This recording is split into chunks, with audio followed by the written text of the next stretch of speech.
Hello everyone, my name is Amber. Welcome or welcome back to my channel, Amber Reads Romance.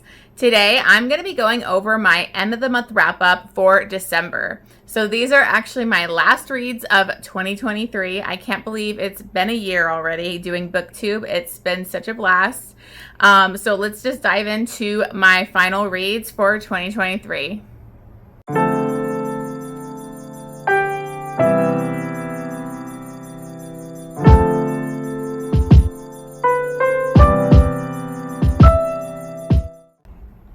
Okay, so first off, I just want to go over some of my stats for the month. Honestly, it wasn't that great of a month for me. If you've seen my video, a couple of my recent videos I brought up, I had a lot of teeth infection issues going on, teeth work, root canals. I was in a lot of pain for a couple weeks before I even got the work done.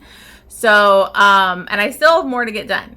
So that's why I'm trying to get some of this. I'm behind on all my end of the year stuff. So I will be putting out a video shortly with all my 6-star reads, my top 10 in that list too. So I'm sorry for the delays. It's just been crazy. So for December, I ended up reading 26 books. So that wasn't as good as I really wanted to do on December, but it is what it is. Life happens. I did have 2 6-star reads. I had 6 5-star reads, and then 1 4.5 star, and 11 4 stars, 3 3.5 stars, 2 3 stars, and then 1 2 star. So not a ton of great books.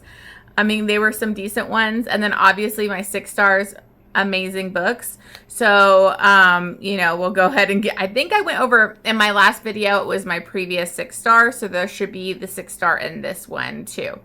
So anyways, another thing that I've been thinking about is trying to do weekly wrap-ups instead of mid-month wrap-ups and end-of-the-month wrap-ups in the new year. Let me know down below if you would be okay doing that. I'm not going to have like a ton of books compared to other booktubers that do the weekly wrap-ups. So I wasn't sure if I should do it. It probably would be like maybe 6 or 7 books a week. I don't know. It depends on how good I do. Let me know in the comments down below if you think that's a good idea or if you would rather me stick with the mid-month and end-of-the-month wrap-ups. So for the last half of December, I read 11 books. So not too bad, but not as great as I wanted to do. I did have a fun time doing the December readathon with Bestie Book Reviews. I hope you guys participated. It was a great time. I did get a full bingo board. I'll try to remember to show that up here, my bingo board. So it was a great time. So let's just dive right into the books that I've read. So I read My Dad's Best Friend by Katee Robert, and this is in that Touch a Taboo series. I'm not really going to go into this. I didn't like it. I get it. This is a taboo novella, so it's smut the whole way through, but I kind of find that Katee Robert does that in her regular books too. And I kind of like get bored in her sex scenes because they're the same in like every book.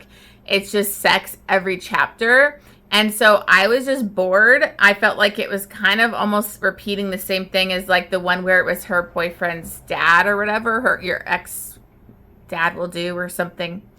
I just felt like it was, oh, now it's dad's best friend. And I was bored, and I listened to it on audiobook, and I was just like, I kind of wanted to DNF it almost.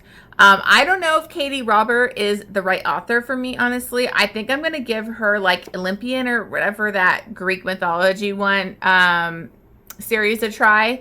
I think I'm going to give her one more try because every other book has just been kind of falling flat for me. So I ended up giving this 2 stars.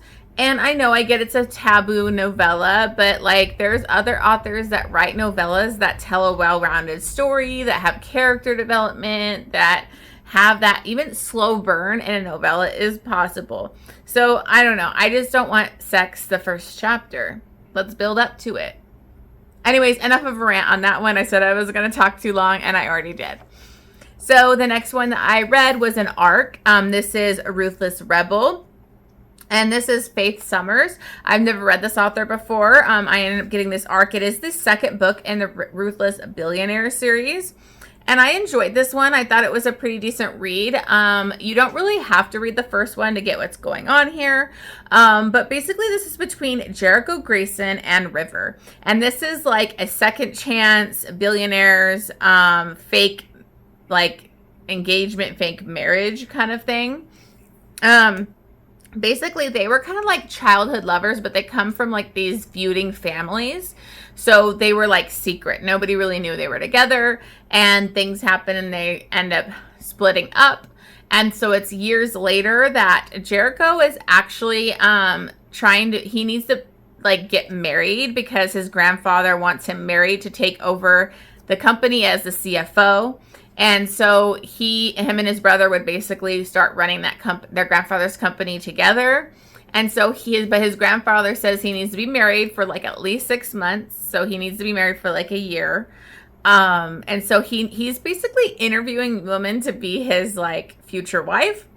And he happens to go to this gentleman's club and he sees River, who was supposed to be a prima ballerina. That's what she was. Now she's doing like a Cirque du Soleil, whatever that kind of thing, acrobatic stuff at this gentleman's club, and he's not understanding why she's there. She's hit hard times, and she was actually engaged to like this Russian mafia type of guy, which she didn't really know, but okay. And she ended up getting kidnapped because of things going on with him. And her aunt had to pay all this money to get her, to free her. And so her aunt's in a lot of debt. Her aunt's in a really like struggling with her health. And so she has a lot of debt to like pay off. So that's why she's doing this. And so he kind of finds out what's going on in her life. And they decide to do this fake marriage so that she could get the money. She could pay for her aunt's medical care and pay off all these debts, and then he could get the position and the marriage. So I really liked it. I think that it was a cute like second chance. It had some good spice in it. I thought the like stuff, like the reveals of what went on with their family and like the fathers was just a little ridiculous. I thought they should have gone more into what happened with her Russian fiance. So there was like this third act conflict that kind of was just like thrown in there almost. So I gave this 4 stars. I did enjoy it. And then I believe I gave it 3 chilies. So I did enjoy this arc. Okay, so now on to my 6-star read for the end of December. And if you've watched my channel recently or saw one of my vlogs, you may have just seen my love for this series. But this series is one of the best series I've ever read. The best character development, the best writing. I mean, the amount of emotion that I feel about these characters, it feels like they're real. I almost cry talking about them to my mom. It's ridiculous how much I love this. So for my like 6-star read, final 6-star read of 2023, no surprise here, it is Redeeming 6 by Chloe Walsh. I apologize if the ring light's hitting this because it is kind of shiny. But this is Joey and Aoife's, basically the conclusion of their story. First there was Saving 6, which I also gave 6 stars. And this is Redeeming 6. And it is a thick one. It's a thick book. I actually just got this on Mercari because I wanted the original out of print covers. And I wanted them really bad. So I am so excited to finally get these physical copies because it's the best series. The Boys of Tommen. If you have not read it, what are you doing? Pick it up and read it now. I know it's intimidating because of the size of the books and how it's like 2 books for like one character, like their one romance. The first 2 was Binding 13, Keeping 13, and this is Saving 6, Redeeming 6. But I'm telling you, it's worth it. It is worth the hype. It's the best books I've read in years. Like, I am blown away by Chloe Walsh.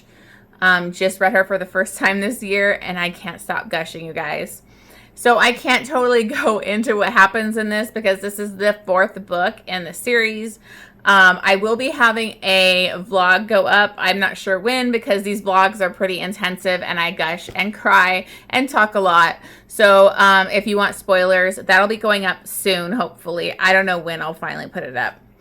But this is Joey and Aoife, and Joey means so much to me. He was one of the side characters, but one of the main characters to me in Binding 13, Keeping 13.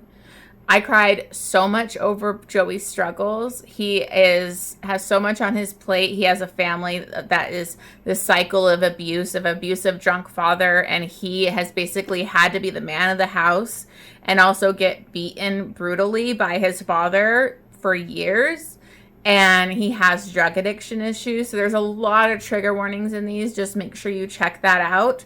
But his journey of what he has to go through from the first book of his books starts when he's like 12, 13, their first year in school. And he's been in love with Aoife the moment he saw her, but he pushed her away because of the trauma that he had in his home life.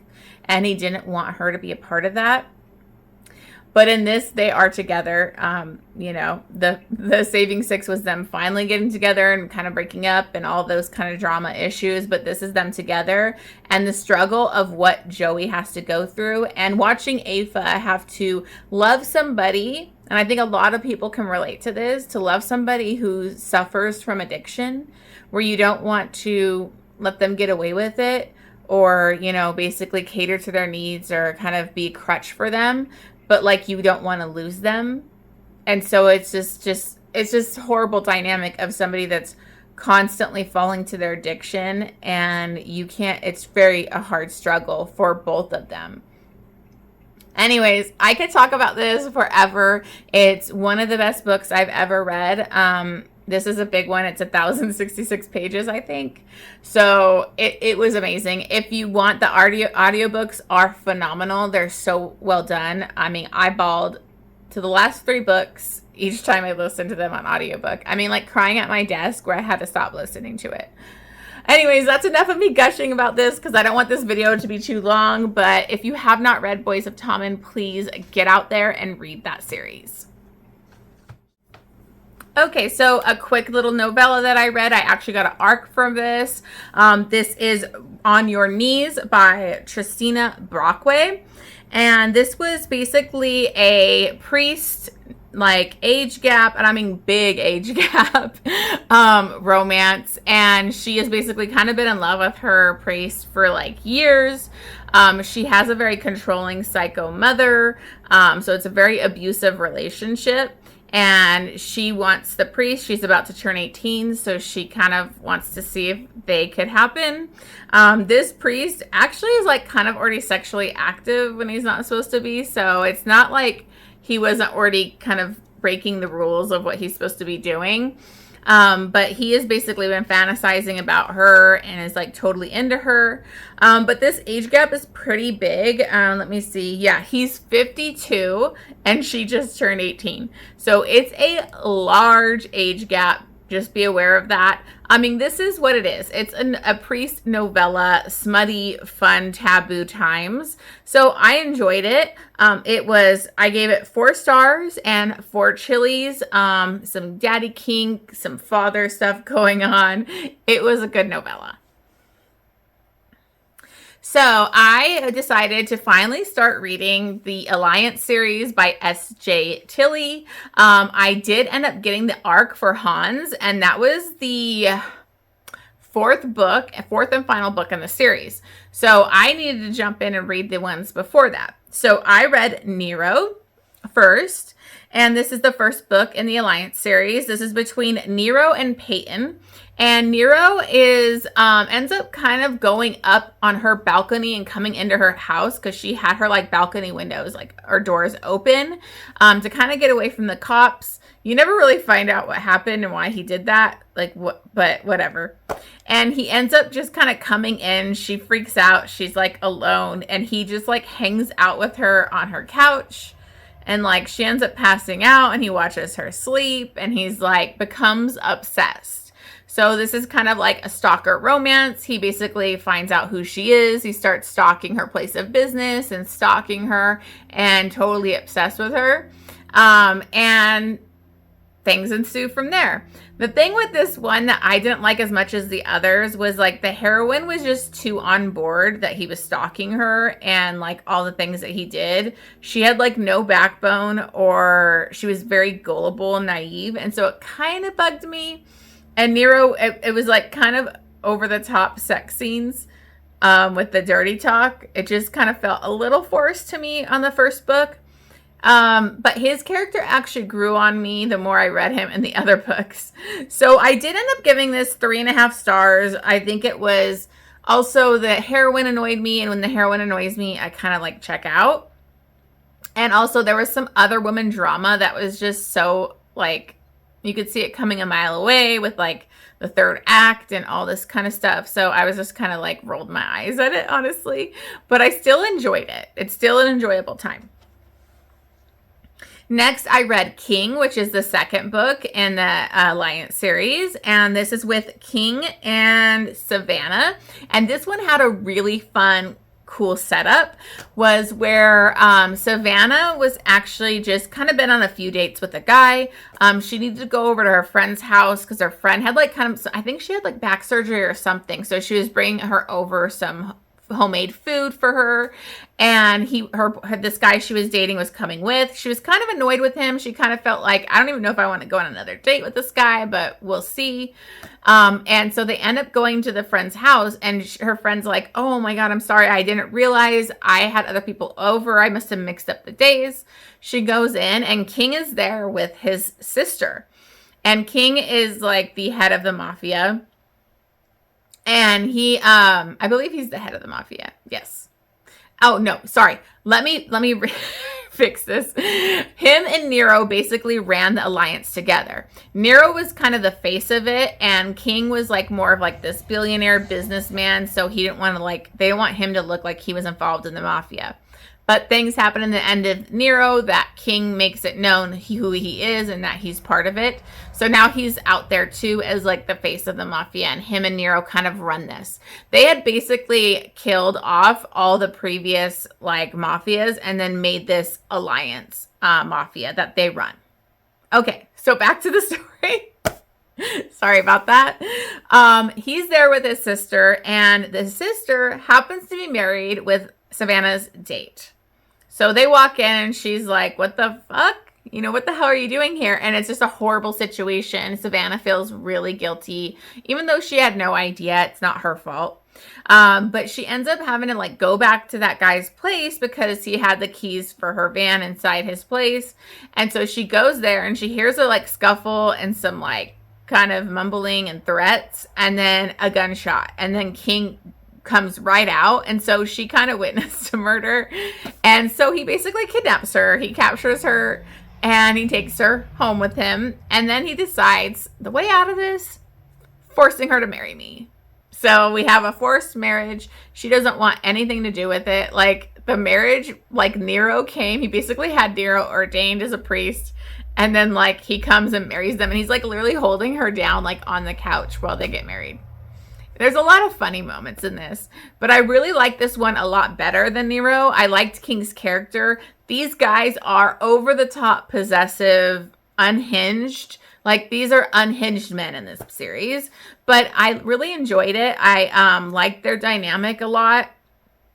And there was, you know, some other stuff going on. There's a lot of mafia stuff going on, but I thought that this was fun. It had some really good spice in it. So I really enjoyed this one more. I ended up giving this one 4 stars and 3.5 chilies. So it definitely had a better time on that one.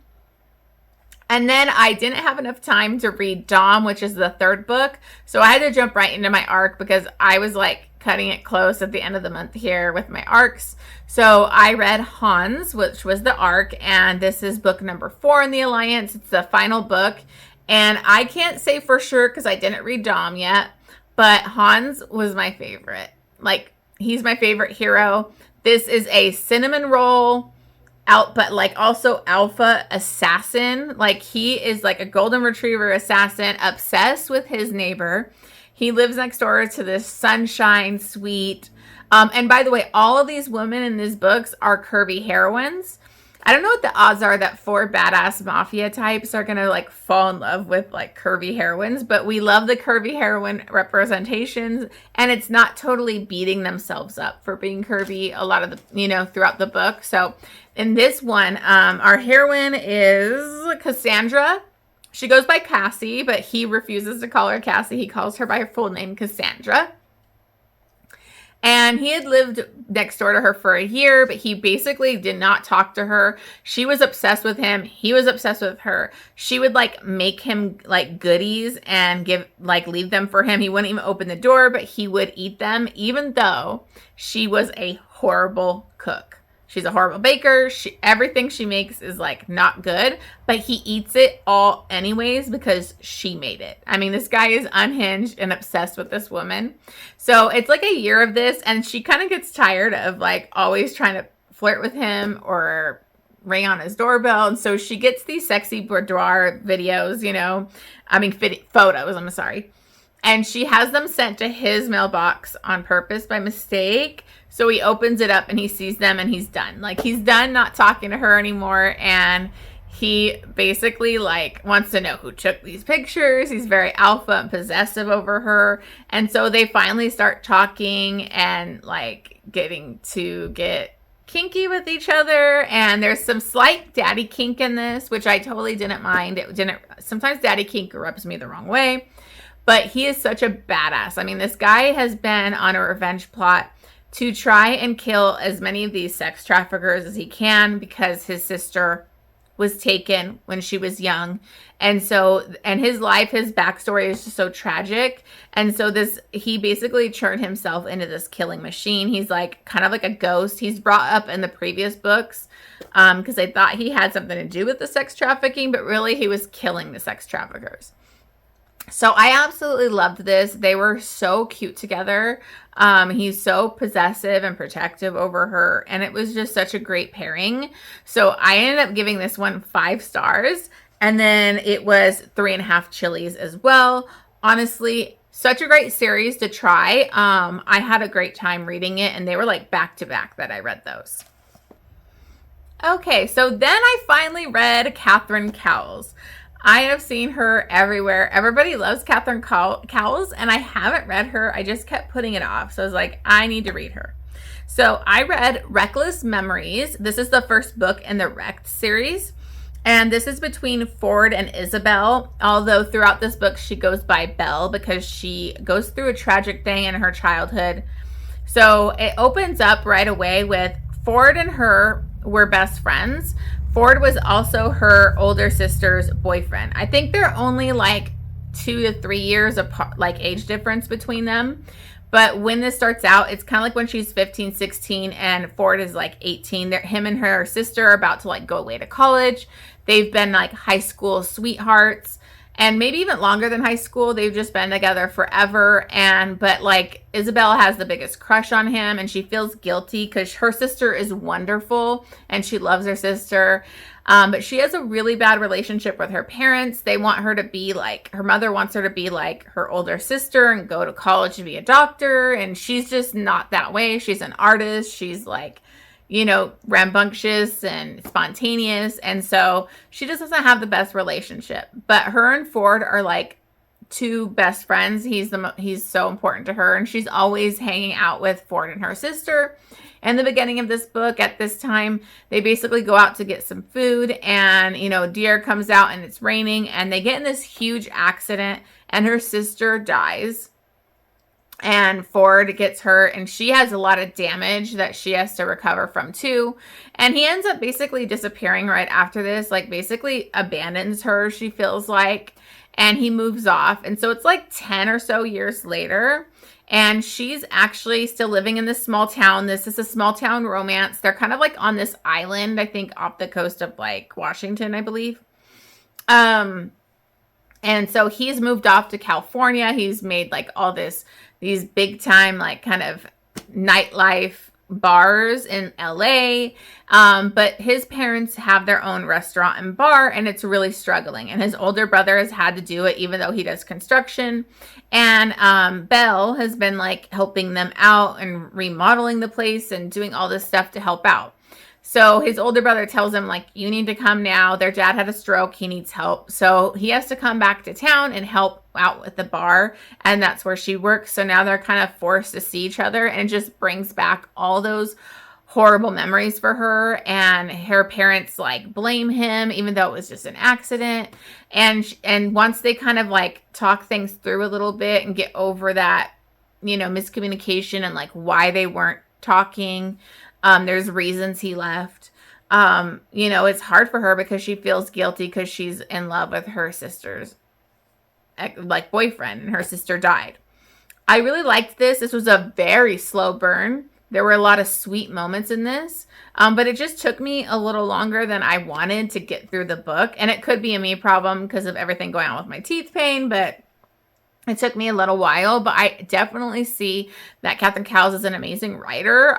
She really did a lot of character growth and built this relationship.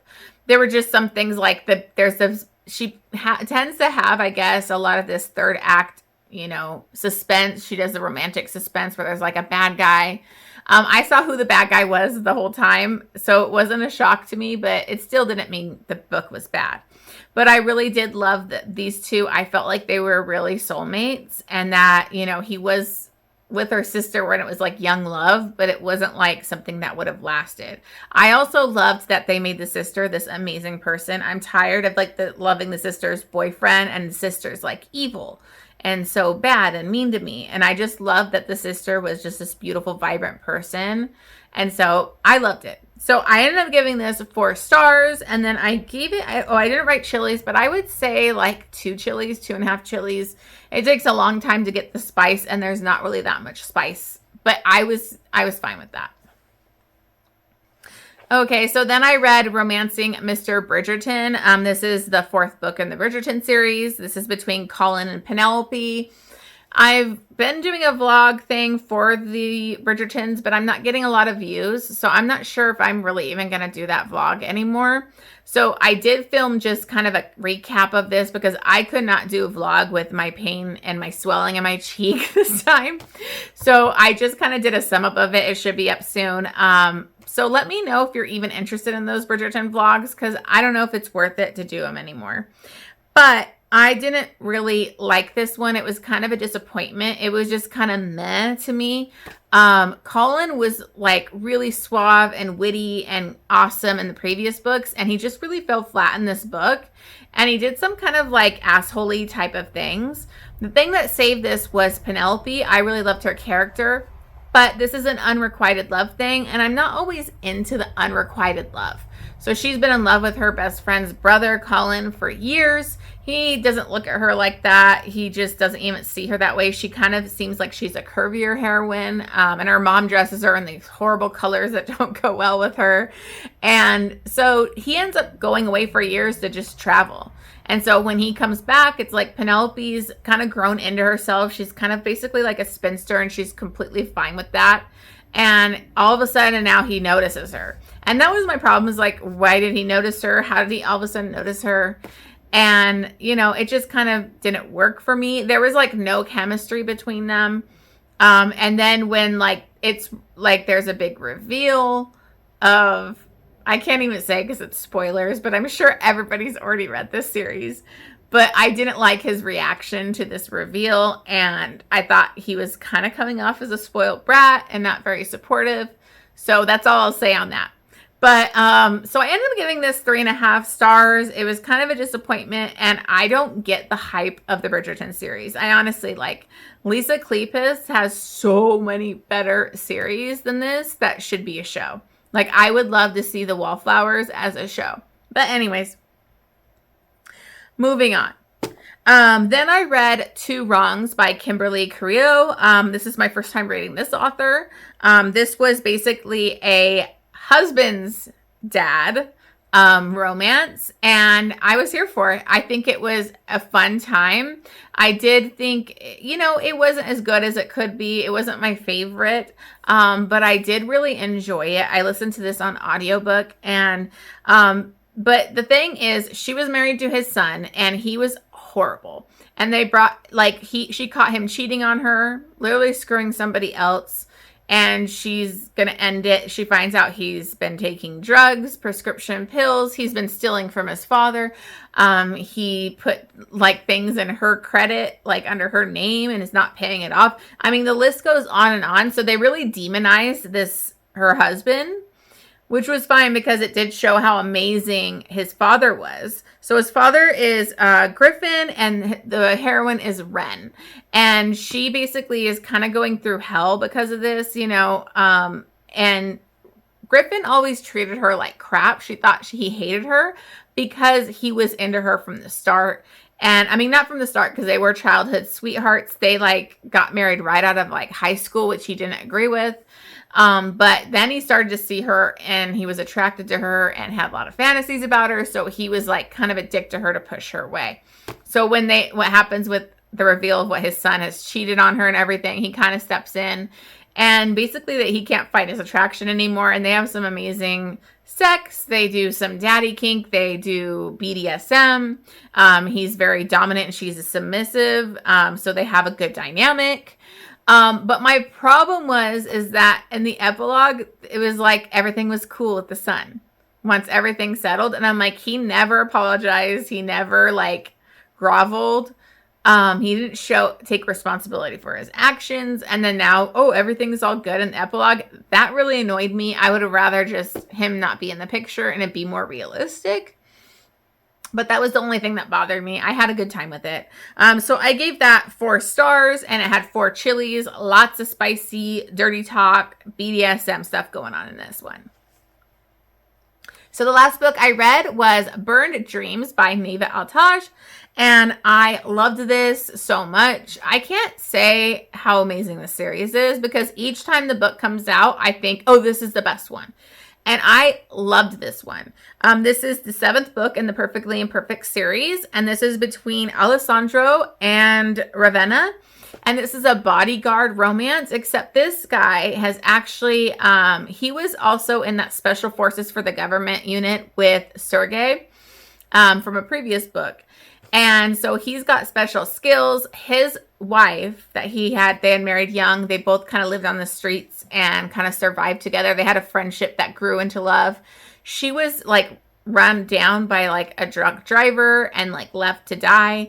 And so he finds out who it is, and he happens to be this mob boss. Not the Don, but high up.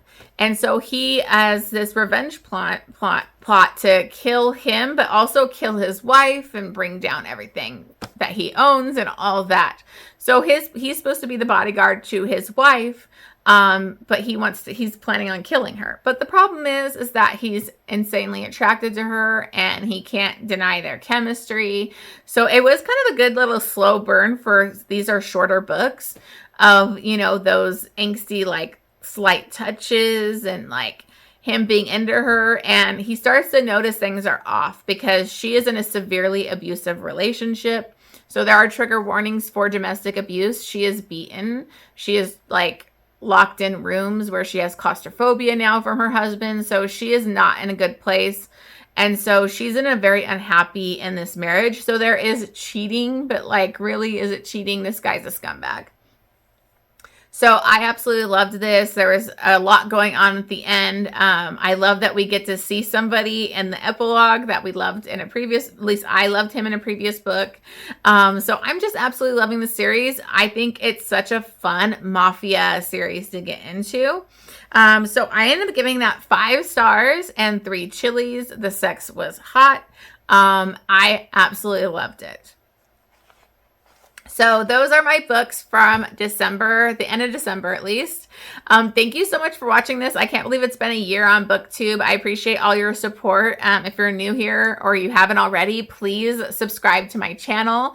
I always just appreciate the support. Comment, like the video, and I will see you guys in the new year.